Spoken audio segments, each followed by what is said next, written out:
What up, YouTube? I'm back. Just installed them AFCO shocks and a different set of springs. Went from a 350-pound spring to a 400-pound spring. I really should probably go to a 450-pound spring after re-looking at the weights on the scales, and that's what this video is about: scaling your drag car. You want to say hi, Levi? Hi. Goofy goober. So we're out here chilling, just got off work, and I think we're probably gonna go to the beach in a little bit. I'm gonna make this little video real quick. We can only about 5 or 10 minutes long. Don't want to bore you guys, but keep you updated to try to keep content rolling through, you know what I mean? So like I said, we just put the AFCO shocks on, which I love them so far. I've only driven around the block just to see how it felt. But I did notice when I went around the block the first time that my right front was kind of sagging a little bit, because anybody who's changed springs before, you know that after you change the springs, you go drive it a little bit, it's gonna settle a little bit. Maybe not a ton, but it's gonna settle a little bit. So I came back here, and then I looked over at the shock, and I was basically sitting on the bump stop on that side, and I was very close to sitting on the bump stop on this side. So what I did is I put some rounds in both sides, and I put a little bit more into that side, and then I called my pops up and I was like, hey pops, I just my dad used to race circle track over here at Langley Speedway, so we have a bunch of equipment for racing and stuff like that. So anyways, I called him and I said, hey, I need your scales so I can make sure that my car is sitting how I want it after having the shocks and springs out the front. So I call him up. Daddy. What, buddy? What, you just want to get in the video? Everybody sees you, buddy. So I call him up and I'm like, hey pops, I need your scales. He's like, come on, come get them. So I come and get them, and I jack the car up and I put the thing on the scales and I got in it, and it was sitting perfect. I was like, hell yeah. And I'm gonna show you guys how it's sitting right now. Levi, oh, you got the seeds? I see you. Go play with them, please, so daddy can finish this video. So, and this is what it's like, you know, when you're, you know, babysitting after work until mom gets home. So before you scale your car, this is basically what I wanted to have the video about, is some of the basic rules to scaling your race car. So before you scale your race car, one of the first things that you want to do is you want to check your tire pressure. So you want to have your fronts matching and your backs matching, whatever you're going to run. Whether you're going to run on slick, say 12 psi, or if you're on radials with 17, 18 psi.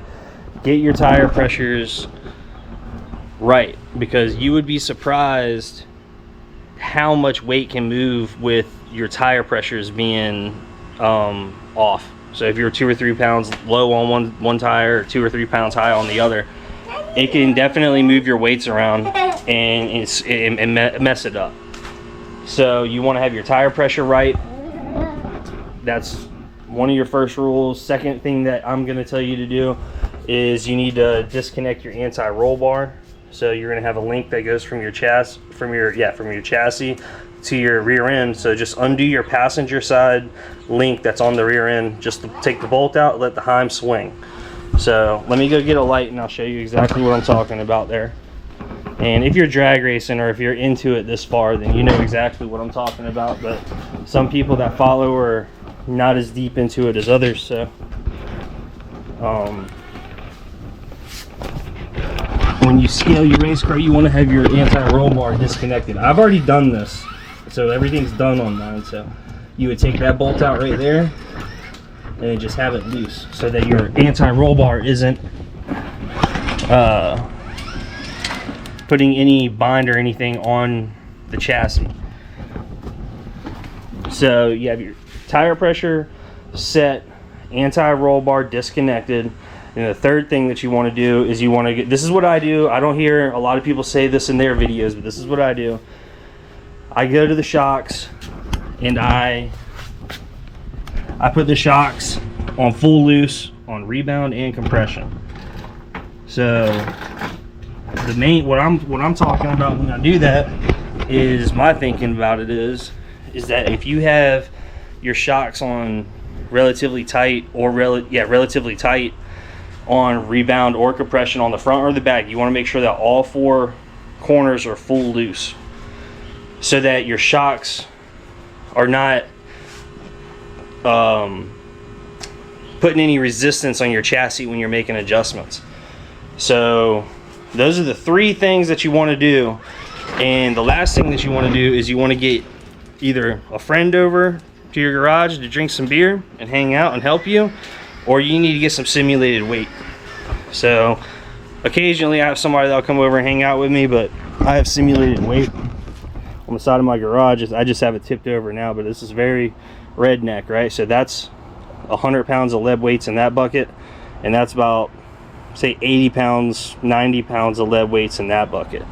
So I put those two buckets in there, and I have a couple other things in here to where I get it to about 200 pounds that I put it in the driver's seat, most of it, and then I'll put a little bit down there, right? And this is just rough, right? So if you don't have somebody that is your weight or somebody to come over and help you, you're going to be getting either in and out of the car a ton, or you're going to put weight in the car, one or the other. So those are the things that you need to do. And you want to have your car, and your fourth thing that you want to do before you scale your car is you want to fuel your car up to whatever you're running now. I run mine full. You want to have your transmission full. You want to have your radiator full, your coolant full, oil ready to race. You want to be full weight as if you're going down the track. So those are the four things that you definitely want to do before you scale your car. So I recommend, if you're going to invest in scales, get a set of scale pads or scale perches, whatever you call these, because it makes it really easy if you don't have a lift.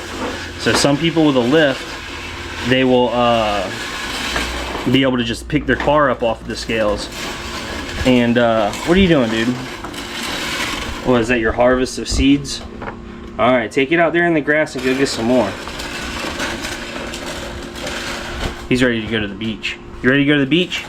Yeah, we're gonna go in a little bit, buddy. All right, so if you don't have a lift, you're either gonna be rolling the thing, jacking your car off and on the scales a ton, because what you can do because in my opinion, if you make adjustments on the scales, it's not going to be as accurate as if you move the car up off the scales, roll it a little bit, shake the car down. You want to shake the car just to let everything settle again naturally. And then you can roll, and with these pads, you can roll the car up, shake the car down, roll the car, zero your scales back out. Let me turn these on. Yeah, buddy, take the seeds out. You're doing a good job. So you zero it out like that. Boom. No, the car is not on the pads, right? Zero it out. Say I just made an adjustment for hypothetically. I could shake the car down, roll it back and forth, zero it out, and then roll it back on the pads and see what I got. So what I'm gonna do now is I'm gonna reach in here, take it out of gear, take it out of park. Now I'll roll it back, and y'all get to see how heavy my car is. Oh, let's get it to stop. Reach in here, put it back in park, make sure that it locked. Alright, so without me in the car, and with about 280 pounds in the car, in the back right now, we're sitting at 38.90, 35.88. Sorry, 35.90, pretty much. So these numbers don't look that bad, right? 900, 960, you know, 850, 862. That's pretty even, right? So when I get in here, you can see what it looks like. And this is what really counts.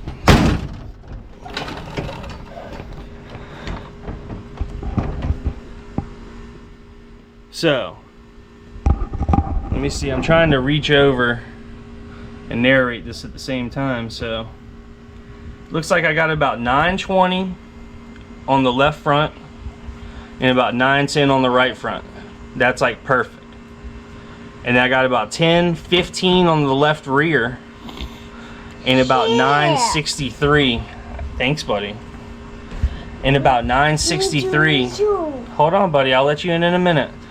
And about 963 on the right rear. And that's what you want. You want about, say, 50 pounds more on your left rear. Because when you launch your car, it's naturally going to roll over to the right rear. Just a little bit. That's just the way that it works. That's just the way it is. So when I go to rear only, looks like I got about 52% on the back. And this is my like backtrack no prep setup. When I go front track racing, I take all the weight out the back, and whatever number you see for, what is it? We're about 3,800, I think. Right at 3,800. 3,810, right? So take 300 pounds out of that will be, you know, right about 3,500 pounds with me in a full tank of fuel. So that's a very good example of the kind of numbers that you want to see, percentage wise anyways. Obviously it would be nice if each one of these was minus like 150, you know, if my car was light like a Fox body or something, but it's not. So,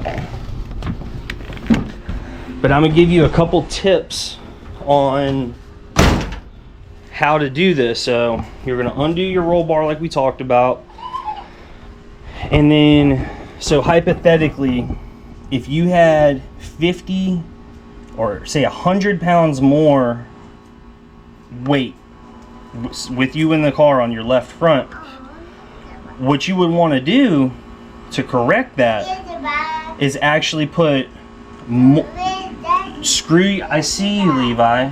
I see. Yeah, you got a leaf? Yeah. So if you had 100 pounds more on your left front, the way that you would correct that would either be, you'd have to take into consideration how your weights are in the back. But if you're not adding actual ballast, the way that you move your weight around with your coilovers is by screwing up your coilovers and screwing down your coilovers to rock the car one way or the other on the springs. So if you had more weight on your left front and you wanted to even it out more to be similar to this, you would put more rounds into your right front, and that's going to put more pressure on your right front. Or you work in crosses. So whatever you do here is going to go here too. So if I put more weight here, turn this up, it's going to automatically put more weight here too. So you're going to be doing this balancing act with your coilovers, and keep in mind your ride height. So you're going to pick a ride height that you want, and then you're going to shoot for that ride height while also watching your weights. But what you want is your front to be pretty even, and you want about a 50-pound split for a stock style car on your left rear. And you can play with that split, and that'll get you left, you know, it'll make you steer left or right where that weight's at. If you have a ton of weight on your right rear, it's going to want to hook and go left. If you have a ton of like 300 or 400 pounds on your left rear, it's going to want to hook and go right. So that's one way that you can move weight around, is with actually moving your it's called your shock and stalled height. Your shock and stalled height, you're gonna be moving your coilovers up and down to get the height of your car, and also your shock and stalled height, which is how much of your shock cylinder, which you can't see, I don't have my light, but up there, like how much of your shock is sticking out. So you're gonna be controlling all of that with these. And then the last thing that you need to take into consideration that you can do is if you cannot get your split in the back exactly how you want it with the roll bar disconnected, if you get it within like 100 pounds or so or whatever, you can actually, I'm gonna get the light, you can actually move weight around by lengthening or shortening your anti-roll bar. So if you lengthen that double heim joint, it's gonna put weight on either the I forget which way it is, if it's one way or the other. If you have your scales, you'd have to play with it, but by lengthening or shortening that link, that end link, that will put load in the anti-roll bar, and it will put weight on your left rear or your right rear depending on which way you twist that. But you do not want to go over like 3 maximum turns, like 3 maximum. Like 2 is like more than you would want to do. But you know, we all don't really play by the rules, so that's a pretty basic overview on how you're going to scale your drag car. And if you're following along, if you're still here, if you like the kind of tech tip stuff, you know, subscribe. Let me know if you got any questions on how I've done this. I'll be completely honest with you. I got lucky, and when I put my car on the scales after I did the install, what you seen on that scale or on that is exactly how it was. I didn't have to touch it. So I got lucky. I'll be honest with you. I installed those shocks perfectly. I mean, that doesn't happen often, because I mean, sometimes you can be out here for 3-4 hours dicking with it, trying to get it exactly how you want it. So as far as I know, we have a fresh oil change from the last track day. We have a set of fresh spark plugs. We have a full tank of fuel. We have a decent set of tires, and won't be long we'll need a set of tires. We have a set of brand new shocks, and we got some new tunes in the mail. Well, not in the mail. I cooked them up.